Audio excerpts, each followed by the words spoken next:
Yeah. Why did you? How do you pick which one you choose or which one you buy?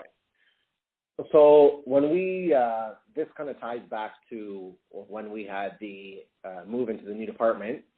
So at the time, Gettinga had won the tender for all the equipment for the department. One of the things that they said they could commit to was these automatic endoscope reprocessors that we would have. When it came close to time to implement, they said, unfortunately, they didn't have validation for entry into Canada, into the market. There wasn't Health Canada approval for these devices yet. So that kind of forced me to look at different vendors that could offer a similar solution. So when I went out to market, I did notice other companies that had the product that can make automatic endoscope reprocessors. So one of the things that I had made a requirement for myself, as well as the standards kind of dictating, was a pass-through AER. So you load it from one side, you unload it from the other side. Clean, dirty separation. And Psycan was one of the only companies that I found that actually had units like that. At the same time, we had been a Psycan host in our endoscopy unit already with some of the older Psycan units, the Psycan Innova E3s. They are workhorses. They're great. I have a great relationship with the rep along with the service technician. They're more than helpful anytime I need help. The machines do leak testing in-house, like on every scope when they're loaded in.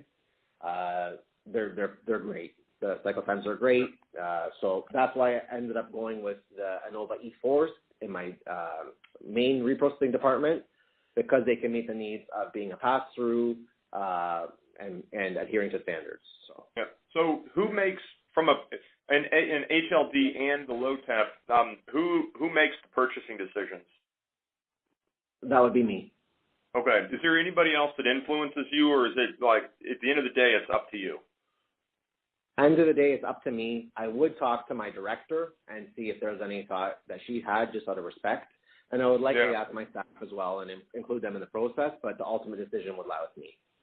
So you do all the finance planning, the budgeting, things like that, and when you're ready to go, you make the decision and buy. That's right. Okay. All right, good. So you mentioned earlier, and this is more of an opinion that I'm interested in hearing from you, that there's this, potentially in the future, you're going to start to see a lot of these scopes that are HLD processed now that will move towards sterilization. Do you think that is a trend that will continue, and do you see a time in the future where high-level disinfectant goes away, or it's just not flat out not allowed anymore? So I think this is the difficulty, right? So any sort of disinfection, most of the time, is more for the safety of my staff in terms of handling the device post disinfection. So same with washing machines, right? They provide thermal disinfection so that when an instrument that's used on a patient, like we wash it in the sink with an enzymatic, we scrub off most gross debris, so it looks clean, but it's not disinfected, right? So that's more for a safety perspective for my staff. When you're dealing with things like a colonoscope that's going up someone's anus that has fecal matter on it or blood or things, I think at the end of the day, it would still require some sort of high-level disinfection for sure, just for the safety of my staff.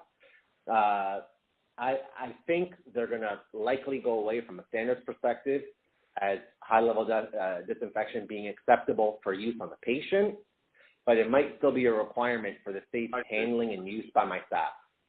Okay. So they might say, so they're not going away. You still have to disinfect them.